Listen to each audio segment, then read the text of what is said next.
can see your screen, sir. I think One second, just give me a minute. Yeah.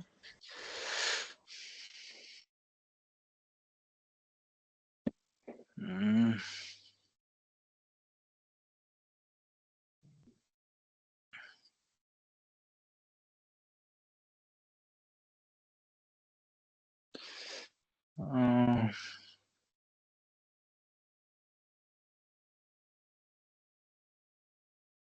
Yes, sir. We can see you. Don't know. Okay, one second, ma'am. You are able to see me? Yes, sir. We can see Okay. you. We can see you. No, it's not visible. Okay, ma'am. Please go ahead. Yeah. Can I Okay, right? start or? Okay. Wait, sir. I will give an intro about you. Participants, actually, we are in the process of generative AI, and I hope that all these day sessions we were working towards how to generate an AI techniques and how to work on it through GAN techniques. And we have discussed much about the transformers in the last class with the LLM models. We have just touched upon each and every concepts in the form of basics. Now we have here our resource person who is from the industry, who has a great information about the text summarization. So I'm very much happy to give an intro about our resource person. He is Dr. Mohan Venkatachalam. He is a senior software architect at Applied Materials, and he also has more than 13 years of expertise in artificial intelligence, machine learning, computer vision, and deep learning. And also he received PhD from Madras Institute of Technology, Anna University, Chennai, and he has published many number of papers which includes international journals and conferences. And also he focused on various real-time applications like a robust face recognition system, hybrid feature descriptors, and convolution neural network techniques. And he has also held key roles at Renault Nissan Technology and Business Center India. And also he worked for the Standard Chartered Bank, and also with the HCL Technologies for a certain period, and he has led some of the innovative AI driven projects.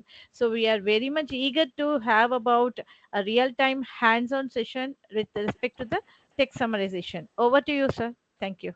Okay, thank you. One second. Okay. Hope my screen is visible. Can someone confirm? Yes, sir. Okay. Very good evening, everyone. So I'll make it very simple. So I'll not go.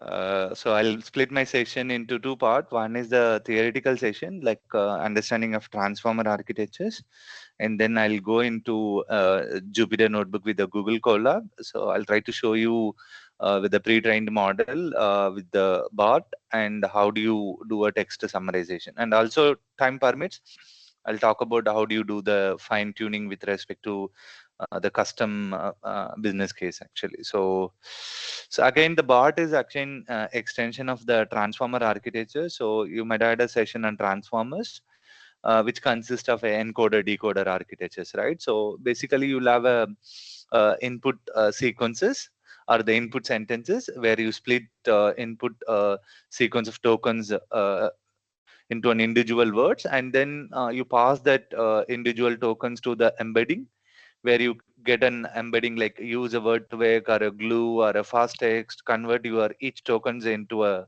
feature vector, and then you pass that embedding to the like encoders. And generally in encoders you try to do a um, correlations are the how semantically how each tokens in the remaining sentences of the tokens, how it is correlated with the each token. So we'll try to compute the correlation between each token within the sentences.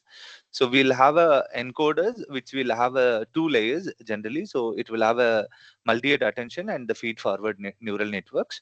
And then you'll have a encoder, you'll have a 6 encoder layer generally in a transformer architectures, and the 6 decoder layer. Okay, so the one of the layers which is mentioned here, like only one encoder block where you have a two layers, one with the self attention and other one is the feed forward neural network. So the transformer architecture consists of a two part. One is the encoder and the decoder. So there are a few LLM models where you guys just go on mute, please. Um,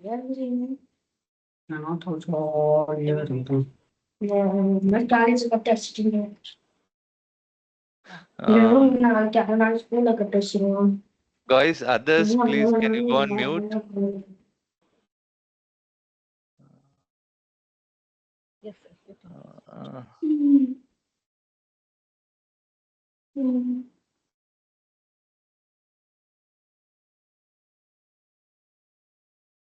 Okay. So in a transformer where you have a like you transform your input sequence of tokens and then you get a embedding and then you pass it to the encoders, right? So you'll have a decoder which gets the input from the encoder along with the like one step at a time you will get a sequence of token as an input from your decoder output. So we'll go a little deeper on how the BART architecture works for the text summarization. So, like there are few architectures where you have the encoder only architectures and the decoder only architectures. So, which is basically an BERT is one of the encoder only architectures, and the GPT is the generative pre-training model. So, which is an decoder only architecture. So, the one which we are going to look into a BART, which consists of both encoder decoder architecture. So, first you can decide like whether your LLM models is a encoder decoder or encoder only architectures or the decoder only architectures. So we'll go a little deeper on how we get the input sequence of sentences and then how do you transform each of the tokens into an individual words and then how the embedding is are going to be extracted. Okay, so as I said, like here, the BART is going to consist of both encoder decoder architectures, and it is a combination of BERT and the GPT. BERT is the only encoder architectures where you'll have a masked language modeling. So we'll talk about what is a masked language modeling, and then we'll try to predict the masked token by the models. Given an input sequence token x1, we'll be able to predict what will be the masked token. So we'll try to remove certain tokens from the input sequence, and then we'll replace with a new token called as a mask, and then we'll try to predict those token in the decoder. So we'll try to discuss more detail, like especially we can think of BART as a something and denoising, where you have a noise is a mask which you have replaced with the unknown token called a mask, and then where the decoder you will be able to predict what is the masked token basically. So which is a combination of both encoder decoder. So you can also think of an auto encoder denoising as an auto encoder basically here. So to talk about what is there in the encoder and the decoder, so assume, so I wanted to I have the input sequence.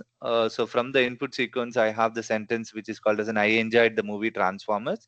You split the complete sentences into an individual tokens. You can use byte pair encoding or any of the tokenization method. The simpler one will be like based on the space you split the sentences into an individual tokens, and then you do one word embedding, from the word embedding you split the you pass the word embedding to the encoder. So in encoder you have the self attention and the feed forward neural network. So h1 h2 h3 h4 h5s are the embedding output for each token. So let's say you have a 256 dimension feature vector or the embedding for each token. You can think of like what is the your embedding dimensions are 512 or 256 or 768. So depends on like what is the embedding dimension, feature dimension. So h1 h2 are each token embedding, and s1 s2 s3 are the self attention output, and then after the feed forward the z1 z2 z5. So which represent the a semantic relationship of each tokens after the self attentions are captured here. So you have the each tokens output from the encoder. So then you have the decoder basically. So from the decoder you have a masked multi attention and then cross multi attention and then the feed forward neural network. So one of the business case here, it's a mission translation basically. So I wanted to translate from English to a Tamil. Okay, so I enjoyed the movie Transformer. Non-Transformer Padathai Rasithen. So, which is basically an translation of each tokens into the target language conversion. So I am trying to do a machine translation from one language to the other language. Or you can also think of like you have the some paragraph input sequence where you want to generate an output with the summarization. So which is trying to generate from the decoder. So encoder, where you give the complete paragraph with the 1024 tokens or the 512 tokens, and then you generate an output with the 100 or the minimum of 50 tokens as an output from the summarization. So input will be given into the encoder and the decoder will give you the summarization output. So, or you can also think of a machine translation from source to a target language which you want to do a. So you can think of encoder decoder as an like machine translation or the text summarization. Okay. So now let's say I have the embedding vector here. Assume these are the embedding vectors where you have the embedding vector for I enjoyed is an embedding vector. So for each of the token, you did an embedding vector. So now what I need to do here, so I need to do a correlations or the semantic relationship with the each token with the rest of the token in my sentences. So now what I'm trying to do, I'm trying to compute a score which gives me a correlations or the semantic relationship. So I'm trying to compute a correlation or a semantic relationship with the enjoyed, I with the and movie and the transformer, something like this. Okay. So now let's take an sentences. I have the sentence: the animal did not cross the street. Okay. Because it was too tired. Now it refers which are the tokens which is semantically related with the it.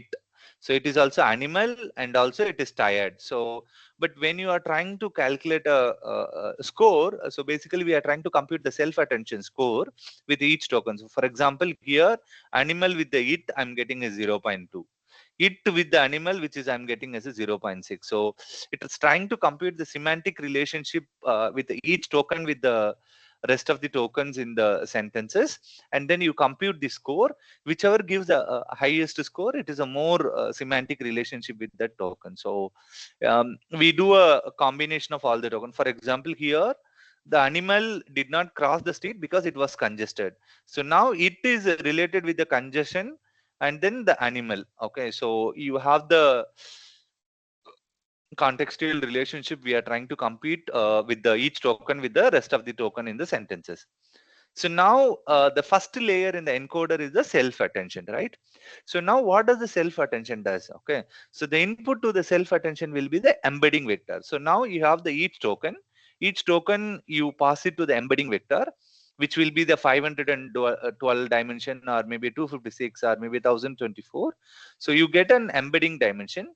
The embedding dimensions are the h vector. Okay, so now these are the embedding dimension. For each token, let's say you will have the h1, h2, h3 dot h5, right? So now you have the each token embedding vectors are represented as an h5. So now I'm having an three weight matrices, which is a query and then the key and then the value. Okay, so we try to capture the semantic relationship with the weight matrix basically. So you have the weight matrix for a query, key and the value. So this weight matrix will try to capture how each tokens is related with the rest of the tokens, right? So now what I'm trying to do, I'm trying to do a dot product with the embedding vectors, with the H1 with the WQ matrix, H1 with the WK matrix, H1 with the WV matrix. So which will give me a Q1, Q2, Q5. So each token you do a dot product with a weight matrix, which is a trainable parameters. And then similarly, you will get a K1, K2, K5. Similarly, you will have the V1, V2, V5. So you have the weight matrix. With the weight matrix, you do the dot product with the each token embedding. You will get the query Q1, Q2, Q3, Q5, and similarly V1, V2, V5, K1, K2, K5. So now what happens here? So you have the query vector and the key vector and the value vector. So you have the weight matrix. The weight matrix will be shared across all the tokens. So you have H1 same weight matrix with the WQ, H2 with the same weight matrix. So you try to capture the semantic relationship. So now what is happening here? Okay, so this is basically, we call it as a complete self attention block in the encoder. So now we have the weight matrix. This is going to be the H vector, which is an embedding vector. You have the weight matrix for W, K, key, and the weight matrix for value, weight matrix for the query. So now what you do, you, let's say I have the I enjoyed. Okay, now I with the I itself, you try to do the dot product. Then I with the enjoyed, I try to do the semantic relationship. Transformer is the third one. So which is a Q1 I with the transformer. So now similarly, you try to do I with each other token, which is happening here, E1. Okay. Now what you do, basically we take a softmax score. So now the similar way what I showed here, the table, we are trying to compute the score by taking an, you have the Q1, Q5. So what you have, Q1, Q2, Q5, and then you have a K1, K2, which is a K5, and then you have a V1, V2, V5. So now what you do, so to compute the S1, so the S1 will be calculated. Basically, you do a Q1 with the K1, Q1 with the Q2, Q1 with the K3. So you do all the tokens with the dot product, and then you get a softmax score. Okay. So now with the softmax score, you will be able to know, like there are, if 5 tokens are there, the score will be aggregated across all the tokens. Okay, so once you get a softmax score, the softmax score, you do a dot product with the value matrix. So first you do a semantic relationship with the Q and the K, and then you the dot product summed up value, you pass it to the softmax score, and then the softmax score you multiply with the V1, V2, V3, V5. Okay, so where you get the Z1, which is the output from your self attention. Okay, let me show you this. So now you get a Q1, Q2, Q5. The T will be the, what is the maximum tokens in your sentences. If there are 5 tokens, then H5 will be there. So you have the weight matrix. So similarly, you will have the K1, K5, H. So V1, V5. So this dimension of your query and the key and the value vector will be 64. Okay. So whatever you get a dot product, the dimension, the feature dimension, what you get after the dot product will be the 64 dimension for the Q1, V1, V2. Similarly, K1, K2, K5. So now what I'm showing here, this will be your self attention block. So first what we are trying to do, we are trying to compute the query, and then you compute the K and the V. How do you get the query, K and the V? So you have the H1, H2, H5 and the HT where you get this value, right? So this will be a word embedding for each of the token, and then you have the weight matrix where you get the K, Q and the V, which is a Q1, Q2, Q5, and then you try to do the dot product with the query and the key. So which is happening here.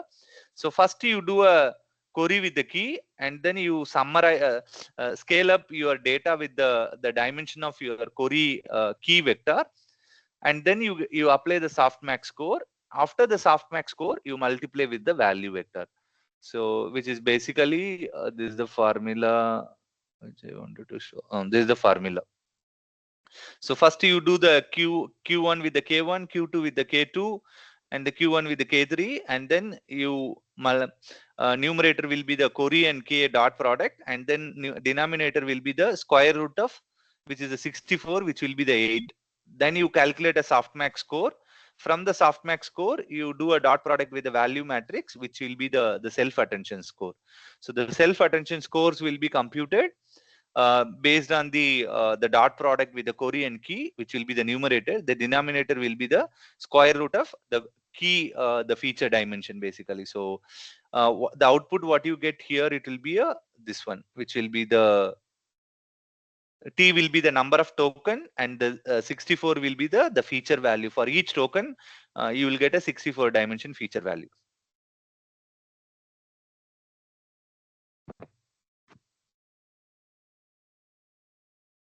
Okay. So now what we did, actually, we computed a self attention, right? What is a multi-aid attention? Okay. What is the difference between the self attention and the multi-aid attention? So as part of the BART architectures in encoder, you will be using a multi-aid attention, right?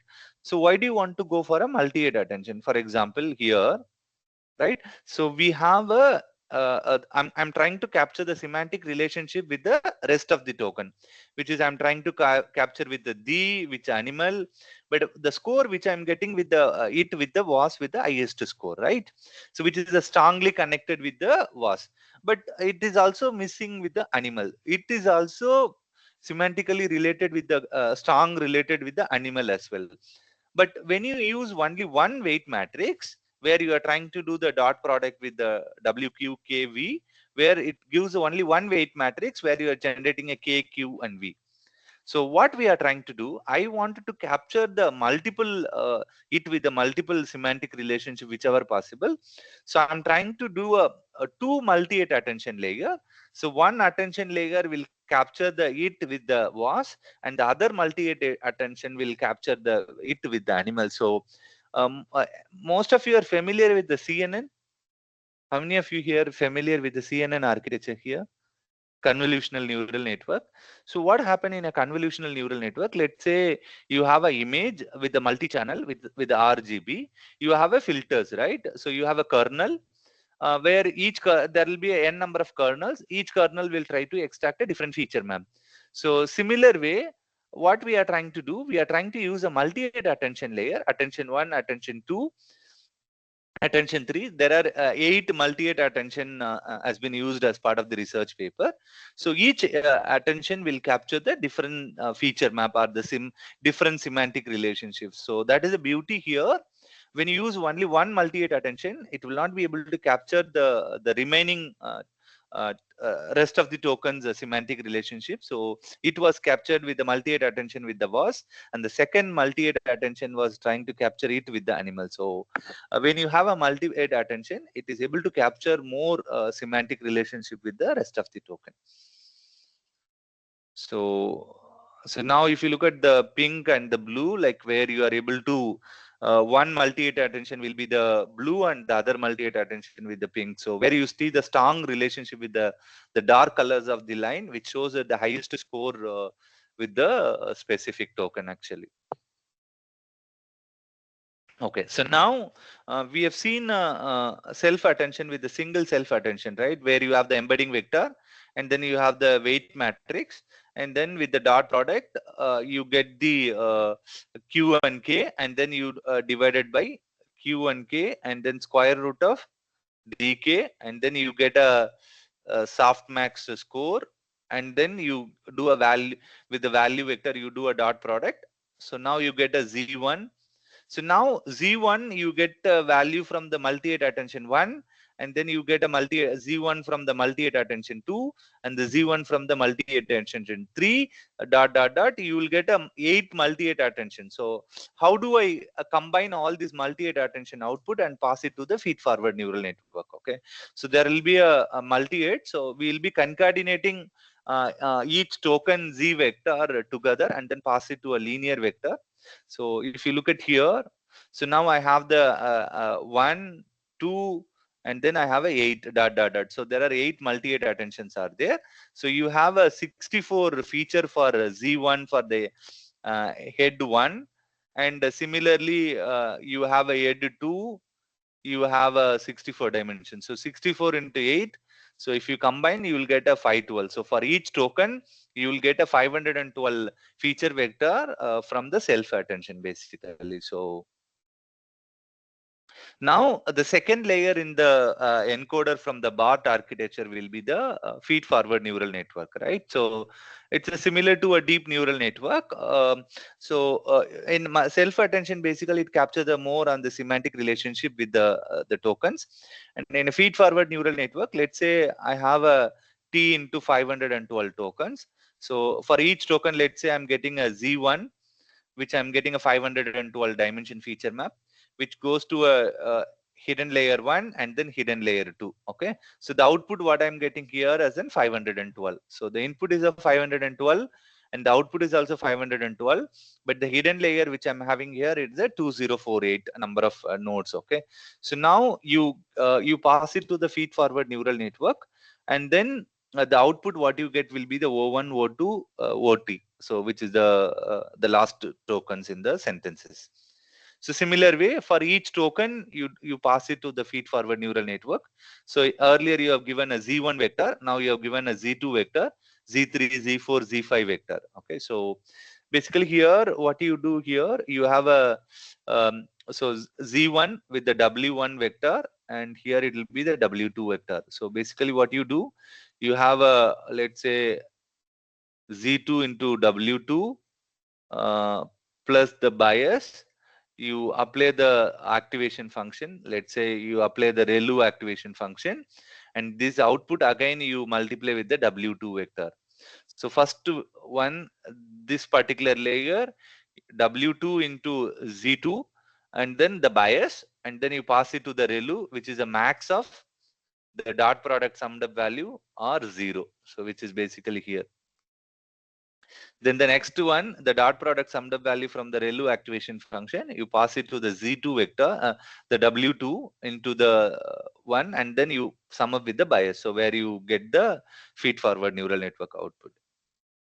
Okay, so generally what happened here in terms of the computational complexity with the LLM architectures, assume you have a 40 tokens as a maximum tokens, and then 8 multi-8 attention, and each feature dimension from the query key values are a 64. Okay, so now what is happening here, my weight matrix for a query and the key weight matrix and the value weight matrix dimension will be 64 into 512. Why do I need a 512?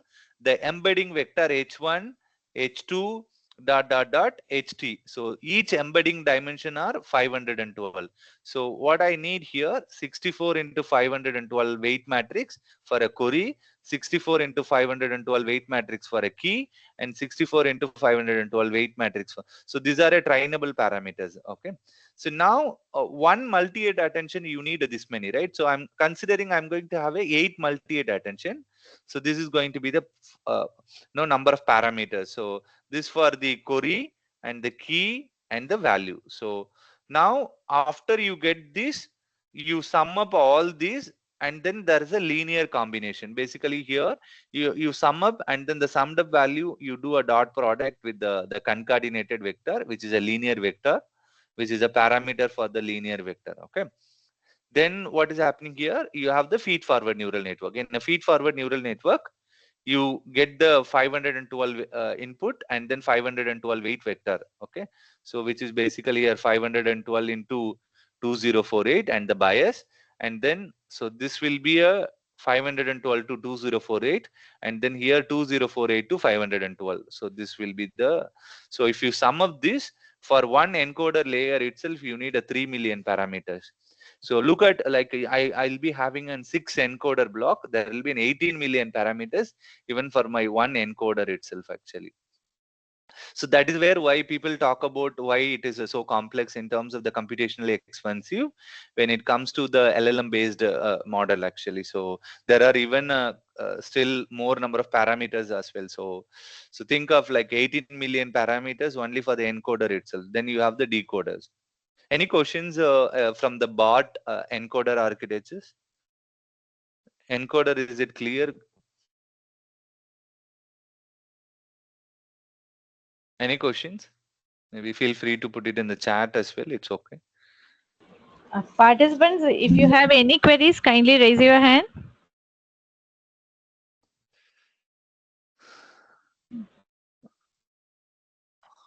Well, there is no text. Sir, excuse me. One person. Okay, madam. Please speak. Ma'am, sir, actually, what is the importance of softmax in this? So basically, it will give you the score to suppress the rest of the tokens, how it is, which token is more related actually. So when you do a softmax score, it will suppress the, let me show you one of the example.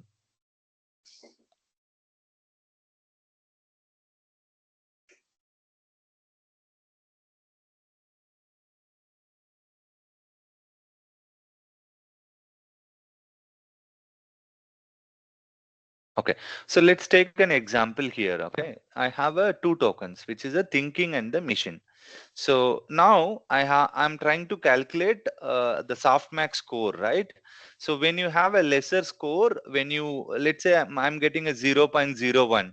So when you get a softmax score, when you do a dot product with the value, whichever having an like the lesser score, it will get suppressed actually. So that is where the softmax score is helping us. Whichever the highest score, that will be the more semantic relationship with the each token actually. So let's say thinking with Actually, the that will thinking. be very, sir, actually, that should be very depends upon the feature selection, right? See, again, it depends on the weight matrix. It depends on the embedding. So it is a trainable parameters, right? Again, your weight matrix is a trainable parameters. Okay, sir. Thank you.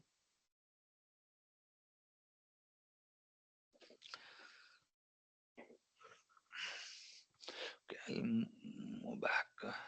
Any other questions, others?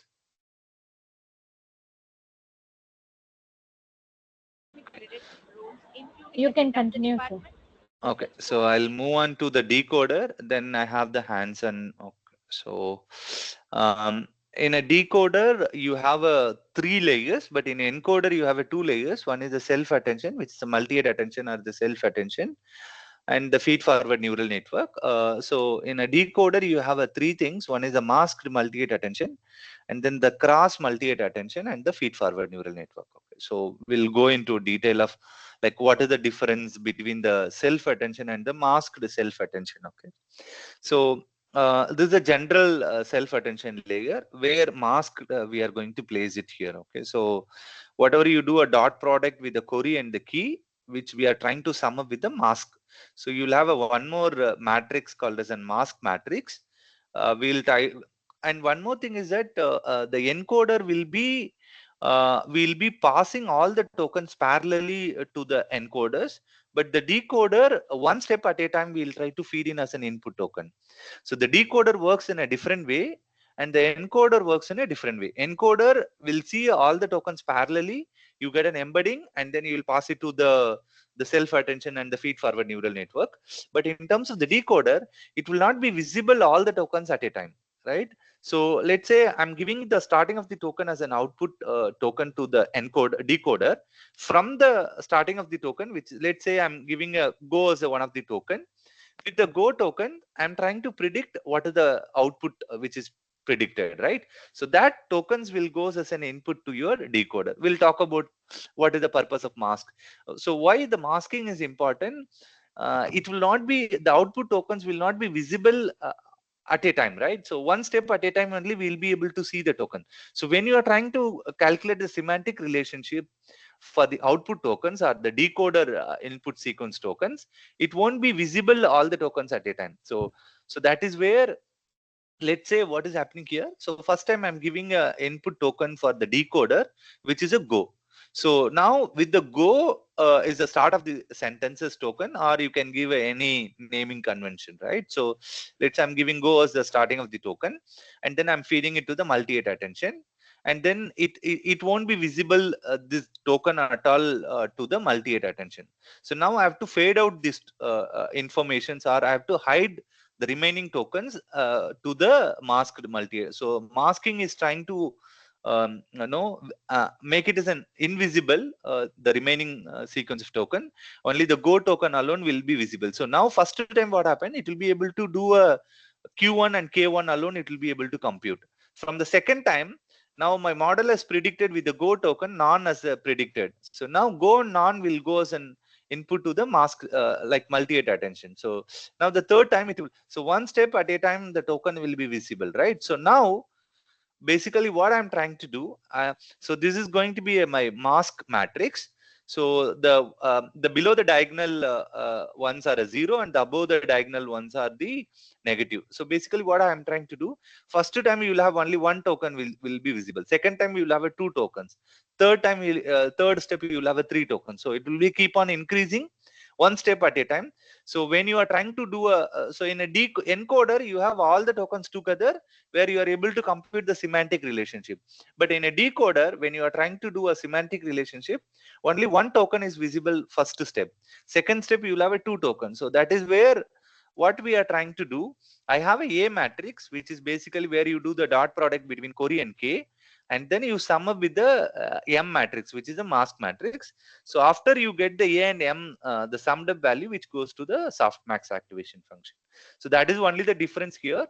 So once you do the dot product between Corey and K, you need to sum up with the mask matrix, which is helping us to hide or make it is invisible the remaining sequence of the token. One step at a time, we'll be feeding into the decoder multi-hit attention. So that is why we call it as a masked multi-hit attention. The reason is decoder tokens will not be given all the tokens together. One token at a time will be feeding in. So let's say this output model is predicted as a none, that goes as an input basically here. So now from the first step with the so it has predicted as a none. So now this goes as a input actually. Third time what happened? This will be predicted as a transformer, right? So now this goes as an input. So the previous step output will be given as an input to the decoder actually. So that is where one step at a time. So the token will be visible when you keep increasing to the subsequent steps basically. So that is where the masked multi-hit attentions are helping here. Okay. Any questions here? Anybody is not clear what is the masking here? So only the difference is you will be masking out one token at a time. So you will not be able to do a semantic relationship all the tokens at a time, but one step at a time you will be doing the semantic relationship. But in encoder, you will have all the tokens given as an input parallelly, but in the decoder, one step at a time will be feeding in. Okay, so now moving on to the next layer in the decoder, basically you have the cross multi-hit attention. Okay, so we have seen what is the uh, attention layer, multi-hit attention layer. What is meant by cross multi-hit attention? Because you will get a input from the encoder as well for the decoder, and then you will also get an input from the decoder tokens as well, right? So how do I perform here the cross attention here? Okay, multi-hit cross attention. So we'll talk about what is the multi-hit cross attention. So there are three layers in the decoder. One will be the masked multi-hit attention, so which we have seen now. The next one is a cross multi-hit attention, and then the feed-forward neural net. So the feed-forward neural network is same as the encoder, so there is no difference. But only the two differences. One is the masked multi-hit attention, where you will be feeding in one token at a time. You'll be masking out the remaining tokens in the remaining sentences. Okay, so we'll talk about what is the cross multi-hit attention. As I said, we'll be also receiving an input from the encoder as well, right? So you have an encoder E1, E2, dot dot dot. You have the AT. Okay, so this will be a 512 dimension. For each token, you will be having an 512 dimension from the encoder output. So the E1, E2 are encoder output for each token. So which is 1 to T. For each token, so you'll be getting an embedding with the 512 dimension. Okay. So now what happens here? You computed the Cori, K and the V. Okay. First time you will have a Q1, K1 and the V1 alone. Okay. Now what happens here? So now we'll be taking the K2, V2 from the embedding vector. So you have the weight matrix for a K, weight matrix for a V. So now instead of doing a dot product in a self attention, basically what is the formula for a self attention? You'll have a Cori K divided by square root of dimension of K, right? Then you get a softmax score. Now what basically we are trying to do, the query will be taken it from the decoder tokens, and the key and the values will be taken it from the encoder embedding. Okay, but you will get the query from the decoder masked multi-hit attention as an input. So you do a dot product between the K2 and the Q2, but the Q2 will be computed from the masked multi-hit attention. but K2 V2s are computed from the encoder multi-ATA attention. That is where K and V will be taken from the encoder, and the Q will be taken it from the decoder. So that is where you do a cross multi attention basically. So that is where they call it in cross multi-ATA attention. Any questions here? So basically, you in a cross attention, you do a K and key query and key dot product, and then divided by square root of the dimension of the key, right? And then you get a softmax score. So now instead of taking a decoder alone, we'll be computing the key value from the encoder, encode E1 into WK, E2 into WK. So you will get a similarly ET into WK. So you will have the K1, K2, V1, V2, which are computed from the encoder embedding output. The Q alone, we will be computing it from the masked multi-ATA attention. This is the S1 STR masked multi-ATA attention output actually. So now what happens here? Similarly, you will get an 512 dimension for each token. Now what we are trying to do in the decoder, it needs to predict the each of the tokens as an output. So we'll be applying an softmax activation function. Let's say my vocabulary. What is meant by vocabulary here? You create a vocabulary or a corpus which will have a unique tokens from your all your training data set. So now from your training data set, let's say I'm having an 1000 as a vocabulary. So you'll have 1000 nodes with the softmax activation function, which will give you the highest probability that will be your predicted as a next token. So you will try to have the softmax activation function basically. So to show you here, I'll show you something.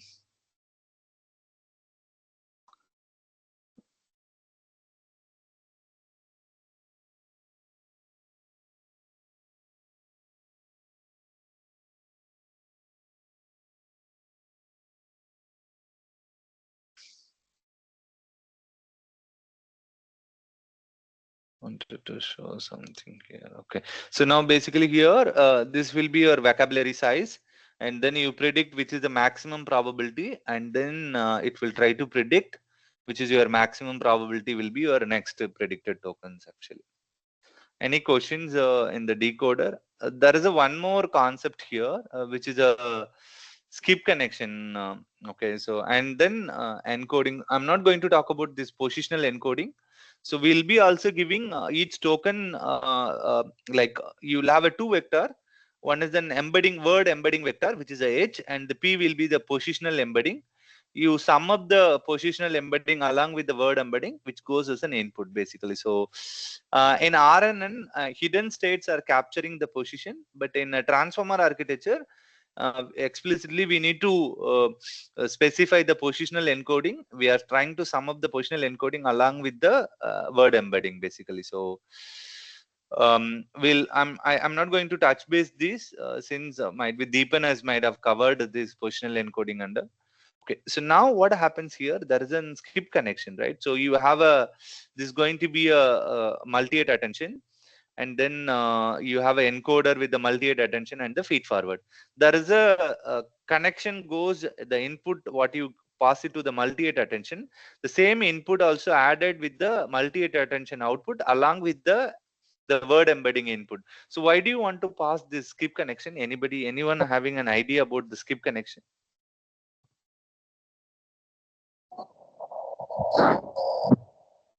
Any idea? Like, why do you want to use this? Like the input, what you are feeding into the multi-ATA attention, the same input also added with the output from the multi-ATA attention. So the reason is when you are going deeper and deeper layers, there may be a chances of losing the features or the pattern. So we are using an there is a architecture called as an ResNet. So the concept basically derived from the residual. Guys, others, can you go on mute? You can start muting them.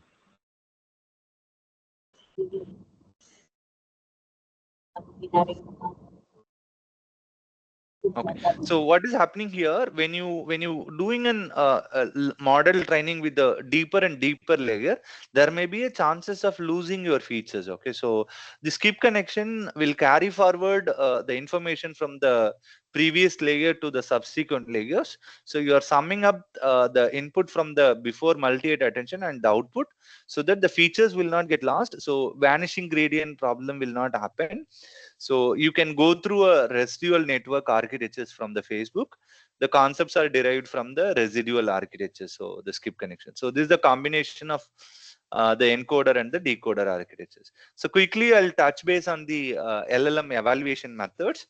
So there are two scores generally we can talk about. One is the ROC score and the BLU scores. Okay, so quickly I'll touch base like why do you need a evaluation method, right? Any model, when you want to train, like you go with the precision or the recall or the F1 score or the confusion matrix or the ROC, like, so what happens here with respect to text? Let's say I have the two sentences. Let's say Rahul loves to play test cricket, Rahul enjoys playing a red ball cricket. So it is almost the same, but when you compare each token level, right, so it is not exactly, it is not matching, right? So, and if you look at here, even this case, Rahul loves to play a test cricket and Rahul hates to play a test cricket. But if you look at here, what is happening here? Loves and the hates, basically there are, it's an opposite meaning, right? But most of the tokens, what you see in a green color, it is matching. So when you compare, like here, there are 5 tokens which are matching with this, right?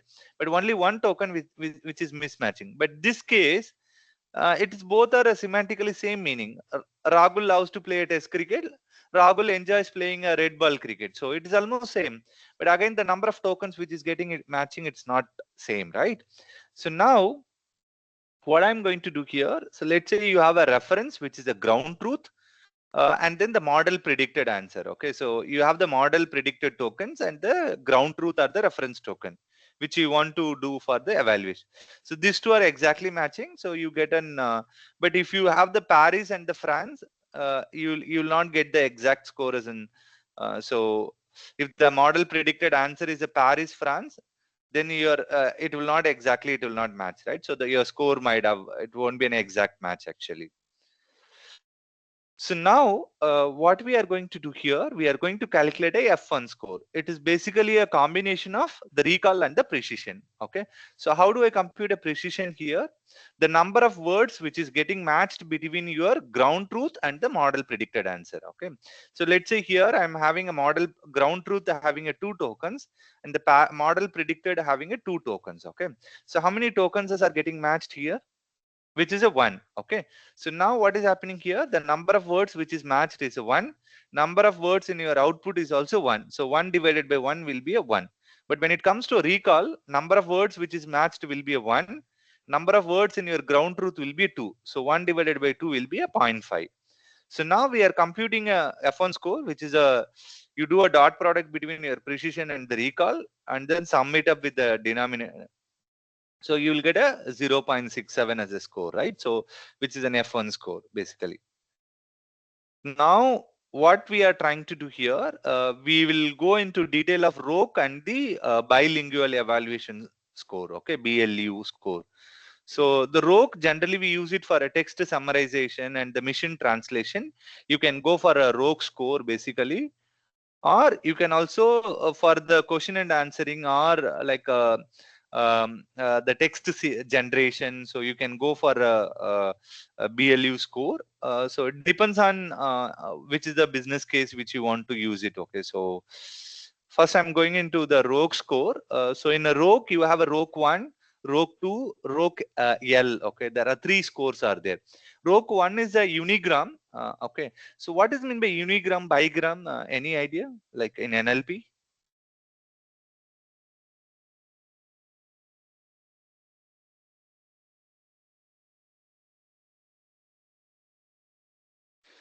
Basically, what we are trying to do, unigrams are individual tokens will be compared between each tokens from your reference and the model predicted, or the ground truth and the model generated.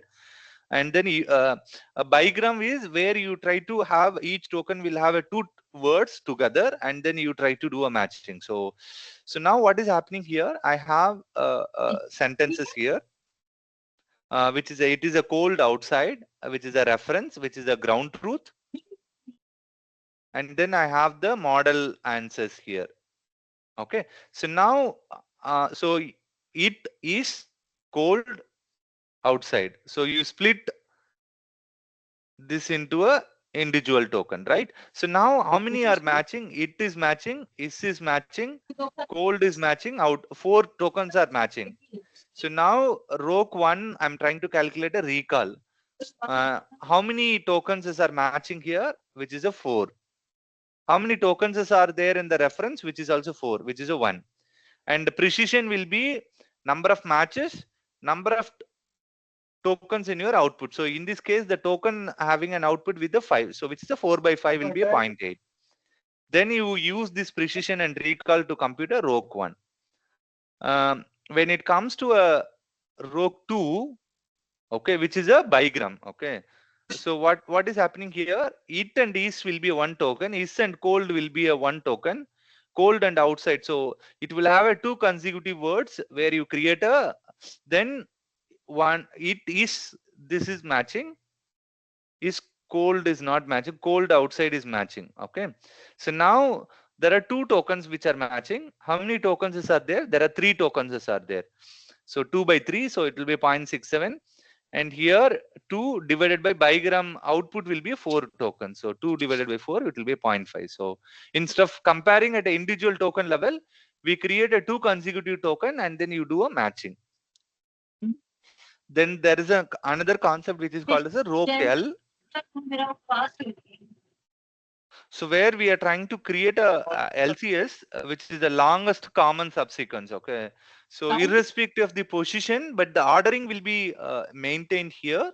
But so we'll have a consecutive. For example, here we have the input sequence here. The tiny little cat was found under the big funny bed. Okay, so the predicted is the cat was under the bed. So we are trying to create a LCS.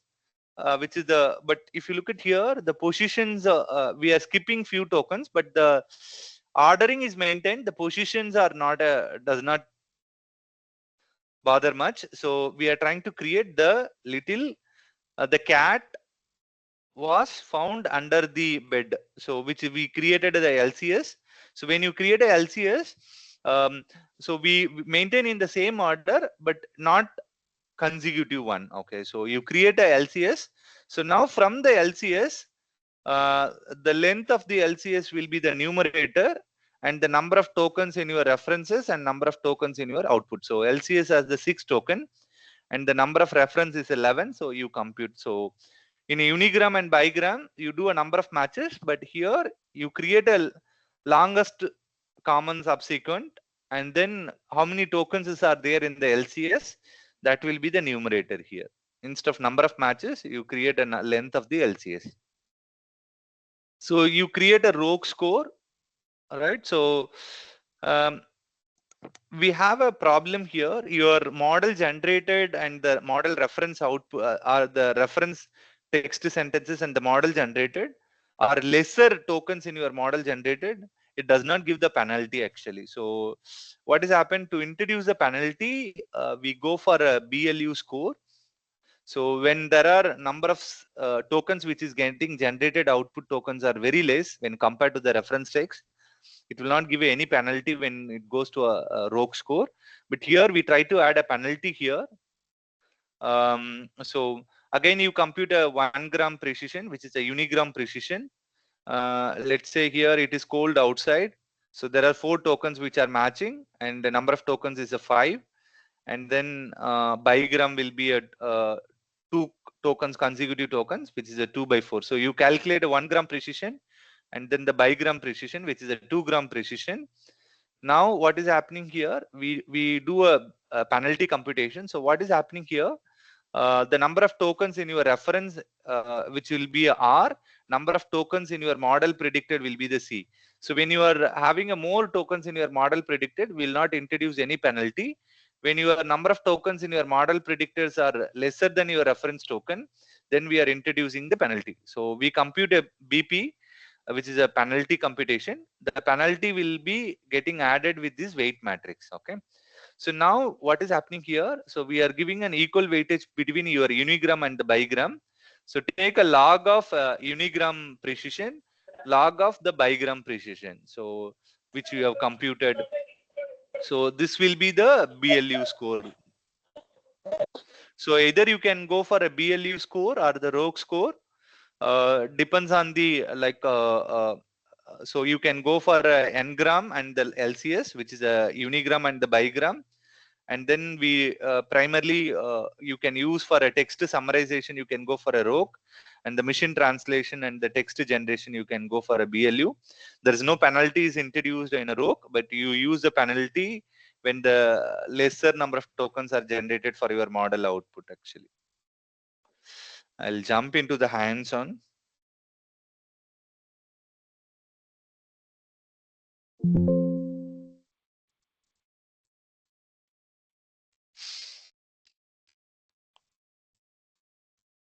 Okay, so now what I'm going to do here, I have a sample PDF here. Okay, so I'm going to read this PDF and then I wanted to summarize. Okay, so I wanted to create a summary from this PDF. So first I have to use some OCR, or you can use a PyMu PDF or a FITS library. There are a couple of libraries are available, or Tesseract OCR or EC OCR. So you can use any of the library. So I'm using an FITS library here, which is a PyMu PDF. And then I'm using a transformer with the BART for the text summarization. So I'm importing the PyMu PDF and the transformer architectures. So if it is libraries are already installed, you don't need to install it again. So now what I'm trying to do, I'm trying to read the PDF and get the all the text from the PDF file. So I have this PDF file, which I'm going to read it here with the FITS library. The text string will get returned. So I've written a function which is given as an input PDF path. It will read the PDF. Each page level it will read, and then it will get concatenated all the text here. So now when let me go back here. So first I'm giving the input PDF path. I'm calling a function called a text summarizer from the PDF. So let me go into a text summarizer from the PDF. So from this function, I'm calling extract a text from the PDF. So this will give me a text string, which is read from the PDF. So now from this PDF, I'm loading the BART pre-trained model from the there is a data set called CNN daily news daily mail data set. So this is a model, the whatever I'm going to use, the pre-trained model, the text summarization model, the data set which they have trained it on, the CNN daily mail news data set. Okay, so you can use this pre-trained model, or if you want the domain specific sample, you can do a fine tuning. So first I'm loading the pre-trained model, and then I'm trying to do the tokenization. From the tokenized output, I'm giving you the whatever it is going to generate. Maximum length what we'll get from the text summarization will be a 150, and the input which we feed in as a 1024 token. Even if you feed a larger token, the truncation will happen with the maximum of 1024. The output which get generated from the summarization will be maximum 150, minimum will be 50 tokens. Then the decode, you will get the finally an output here. So now let me, so you can also print it here, which will give me a summary here.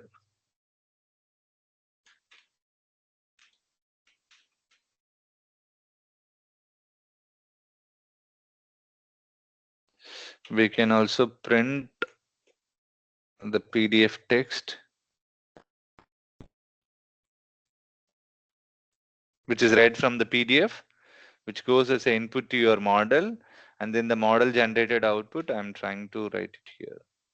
So let's do this separately.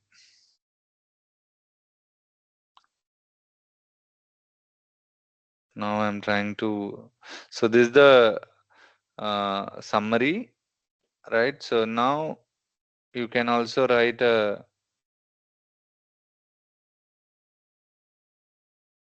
PDF text.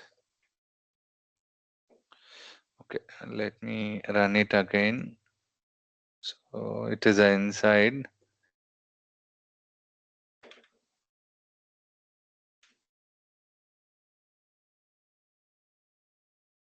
So this is going to be your input one, input text sentences. These are your input text sentences, and these are your model output. So I've also created a Streamlit app. Okay, how many of you familiar with the Streamlit here? So what you can also do, like you can create a web applications of with the simpler UI.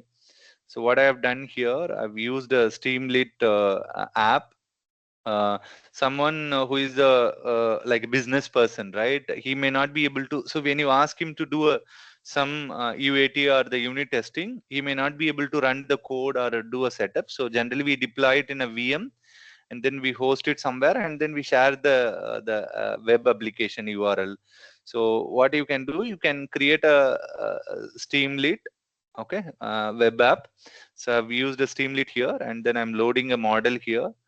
So from the model, like you create a, let me run it again. So this will be initial. So you'll have a text box. So let's say I'm giving something like what I've given here. Let me copy it. Something I copied here. Wait.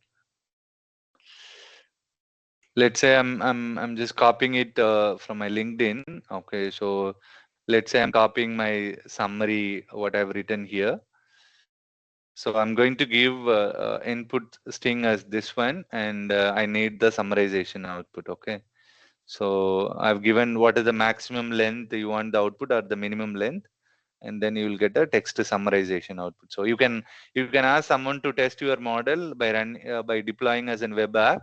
So you can use on Streamlit applications, and you can run your script actually.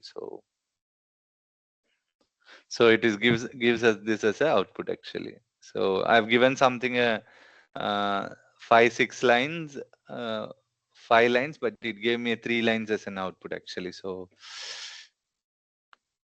you can also create you from your Python code. Even you will be able to create a simpler UI, and then you can deploy your model as in web applications, and then you can show some demonstrations, or when you want to ask some business guy or operations team to test. Generally, you can use the Streamlit. You can deploy the Streamlit applications. And there are other models as well. So in a BART, you have a large and the small and the base. So it is basically it will have a number of encoder and the decoder layers will increase, and the feature dimension, the embedding dimension will change actually. So any questions? Anybody? Any questions here?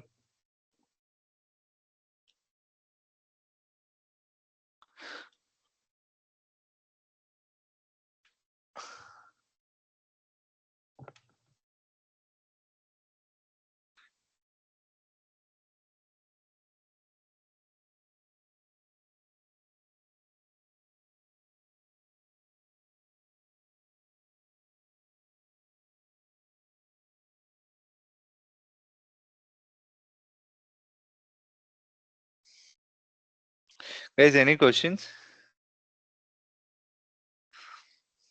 I'll share you this notebook. If you want, you can also explore. So I'll ping you.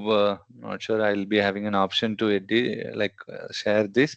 Like you can run your own text summarization. If you want to, if you don't want to read it from the PDF, you can also customize this actually. So the one I've given in the Colab, Google Colab, which reads from the PDF and then it considers the input text. But from the Streamlit, I've created an input text box where I'm asking user to type or copy paste and then do a summarization. So even you can have a upload button here, upload button. You can use a PyMe PDF to read a text string from the PDF, and that can go as an input to your summarization model. So it is our choice. You can design your own applications actually. So any questions? Not sure. The chart is not. I'm not able to see the chart. It won't be visible, ma'am. The chart. There is no option for Uh, the chart. Sir, for some people it will not be visible, but for some it is available, sir. Those who have logged using a Gmail account, possibly it will be available, sir. Okay. Some restrictions is there. Would you like to share anything I'll to our send you the participants? notebook. I'll send you Uh, the notebook link. Probably you can share it with them. yes, sir. We will do it in the WhatsApp group. We have one thing. Sure, ma'am. I'll send you the link. Maybe you can send it with them. I've shared it with Anit. You're right. So Yeah, I pinged you I in will the. check it. I will check it once whether I received. Yes, sir. I received one collab. I will share with our participants now. Sure. Okay. Okay.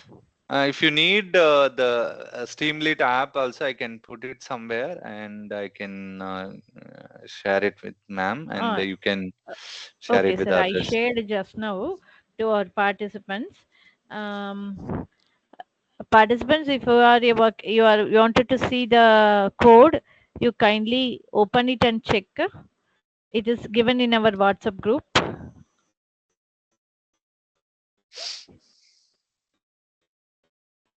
So, any more queries you have, people?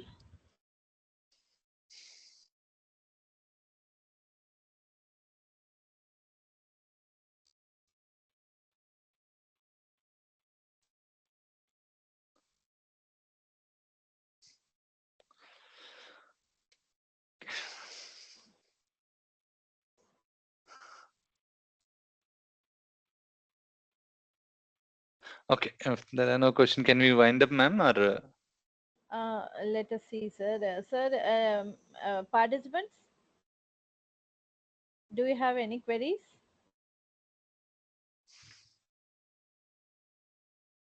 If you have query, kindly raise your hand.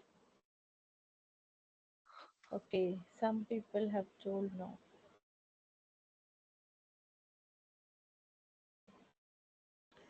Okay, sir, you please share your sir Shivani, Madam Shivani has raised her hand, sir. Shivani, Hello. ma'am, kindly go ahead. Hello. Good evening, ma'am. Good evening, sir. Good evening. Sir, I have one question. If we are building like these genetic AI based models, so do we have any pre-trained models also that we can yeah, use? there are a lot of models. The one which I showed you with the BART is again a pre-train. I have not shown you with the model training. The one I used here, the inferences alone. So you can refer the Hugging Face. Let me share my screen. So Hugging Face has the lot of pre-trained models which are available. You can check it on which domain the datas are trained actually. So domain specific, the trained models are much important actually. Might be trained it on some financial domain data or something. If you want to test it on open source, sometimes it may not work actually. So you need to carefully choose your which pre-trained model you wanted to use actually. So that is important actually. So I'm sharing my screen again. So you can go to an Hugging Face. There are a lot of models are available. So let's say I wanted something text summarization. Okay, so let's say I wanted to do a question and answering. So you have a lot of donut layout LM. So these are something pre-trained models are available actually. So something if you want summarization, right? So let's say I wanted to do a summarization. So I want to do a text summarization or text generation or a feature sentence similarity or the token classification. So you have a lot of text summarization models are available. So domain wise, we have these pre-trained models available, like for computer vision, also for. Yeah, you have the computer vision also. It is there. NLP is Okay. also there. Multimodal also there. So you can Okay. also go to the, but for example, here I have a BART, the one I showed you here, right? So you can Yes. also Yes. get the PyTorch file here, or you can also get the TensorFlow version, whichever you want. You can have it in your local, and you can also inference it actually. Okay. Okay. Okay. So here also we can perform the fine tuning of parameters, Yes, like yes. is That is where okay. I spoke about the domain specific samples, right? For example, this might have trained it on some open source common data set. For the business case, the customer might the domain might be different. So in such case, we go for a fine tuning, and then we retrain, and then we deploy the domain specific model actually. So Okay. Okay, sir. Okay. Okay, sir. Thank you very much, sir.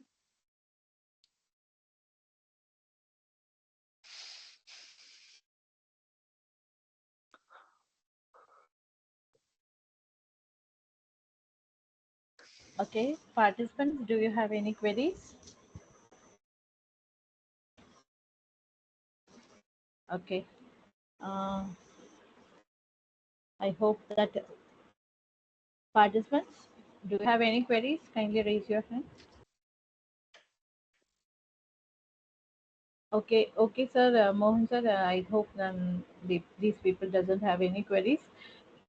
Is it possible for you to share your details so that people can communicate to you if they are in need of, sir? Is that fine? I can share. You can share my email ID. If they want, they can reach out to me. But phone, maybe WhatsApp is suggested, but we are too busy with the weekdays actually. So. Mm. Okay, sir. So if they have any queries related to this text summarization and how to use with using this BERT model and also the other pre-trained models, let them communicate. So thank you. 1 second. Thank you all. Thanks. Bye bye. Yeah, 1 second, sir. I will conclude this session. I don't know why. Camera. 1 second, sir.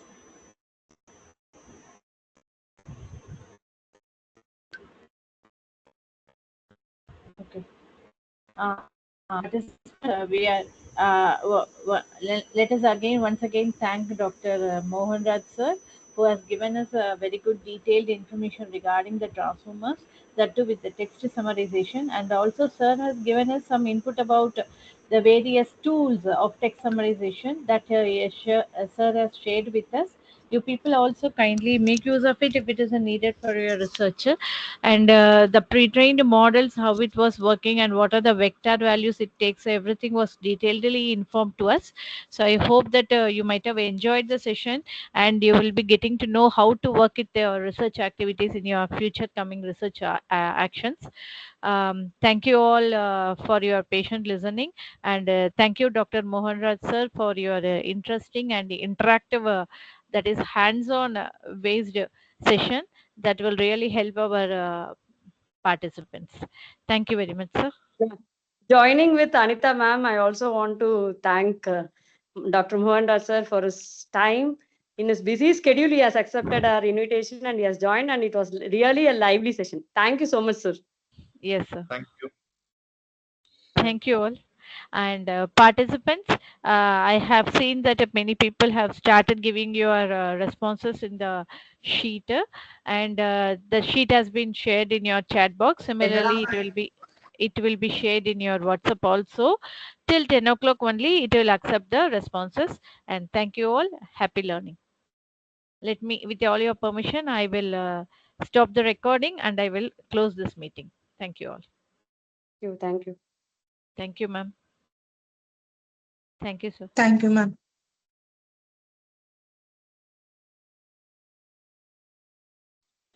Thank you, ma'am. Thank you, sir.